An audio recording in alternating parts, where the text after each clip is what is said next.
Like many meteorologists, we have the weather gene, and you kind of learn at a young age that it's a calling.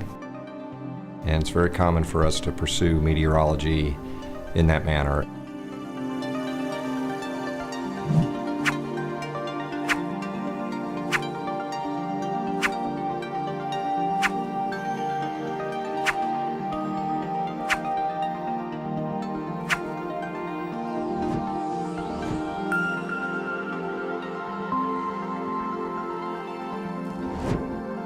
When I was young, a young boy in Ohio in the late 70s, there were several pretty bad winters, and I started to follow the weather a little bit more on TV and in the newspapers, which is fairly rudimentary at the time.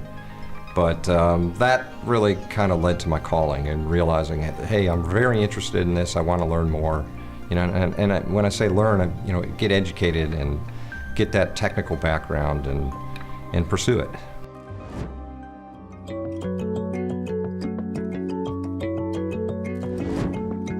It's always changing, and it's never the same.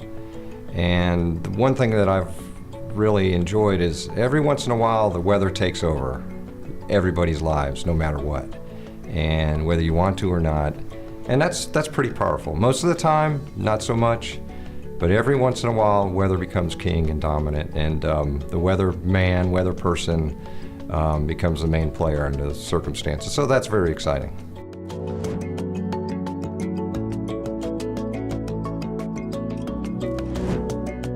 Well, I'm a meteorologist in the Atmospheric Technologies group, and my primary job is programmatic oversight of our meteorological monitoring tower network. We've got 10 facilities on site and 3 off-site, and all of that data feeds into a real-time analysis of the winds and weather conditions on site.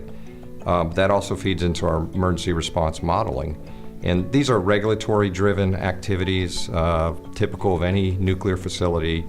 And given Savannah Riverside's rather large size and potential source terms, we have a very elaborate program here. And I mentioned there's facilities actually off-site. We have a mutual aid agreement with the local emergency management agencies to provide the same type of support, although they don't have necessarily the radiological source terms. They have chemical source terms. Could be a train accident or that sort of thing, and we respond to that as well.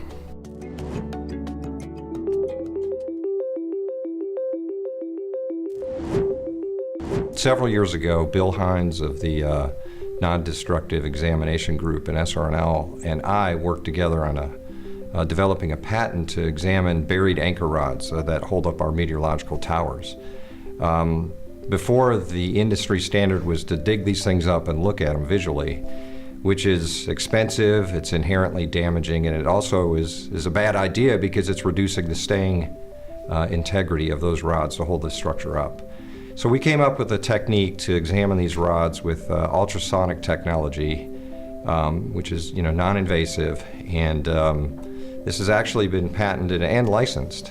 And so the cellular industry uses that extensively now. And if that means that we're ensuring that people that climb these towers don't climb a tower that has a anchor rod that's near failure, and it saves a life, that's very exciting. So that's a good example of something we developed here at the lab, but it's gone out and really helping the U.S. economy.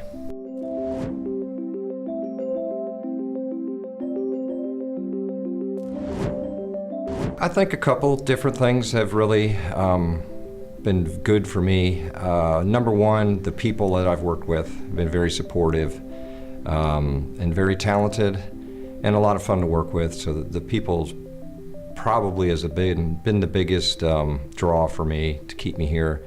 The other thing, though, is the latitude to pursue many different areas of interest. I've worked on everything from, like I mentioned, the meteorological monitoring and instrumentation to trace gas analysis, working with government labs and university researchers on those sorts of projects.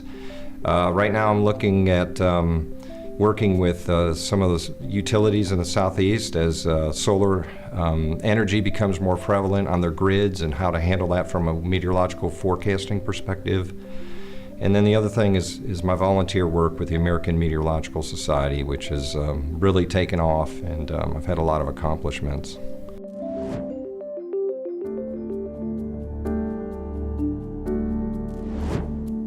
The biggest thing, the latest and greatest, is that I was elected the 2016 AMS President-elect, which is an incredible honor.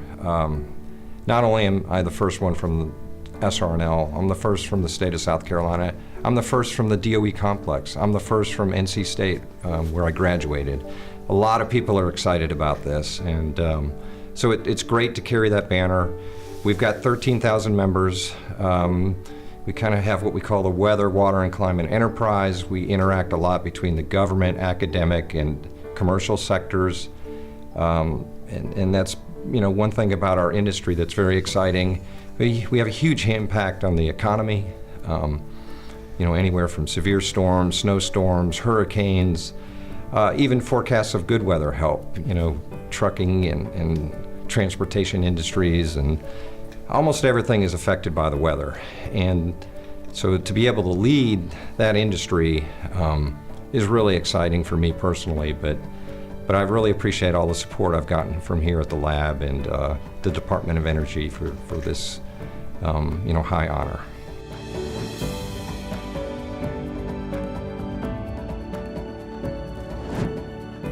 I'm fortunate. I get to work with a lot of young people here at SRNL and also through my AMS work. And one thing I tell early career folks is to develop your reputation in a technical sense.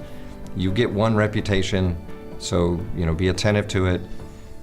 Your career accomplishments will be noticed. It could be papers, project reports, leadership, and teams, that sort of thing. And be patient. You can't run the lab walking out of school. Your technical education is important, but the ability to learn is what we really look at here at the lab, and build on that. It's a constant learning process, but we need good young people. We need people that are motivated. We have a lot of problems to deal with, and technical solutions are what we're all about at the lab. So be patient, develop that resume. If it's good for your resume, it's good for us as a lab. It's a win-win situation. There's a lot to look forward to, but you have to be patient.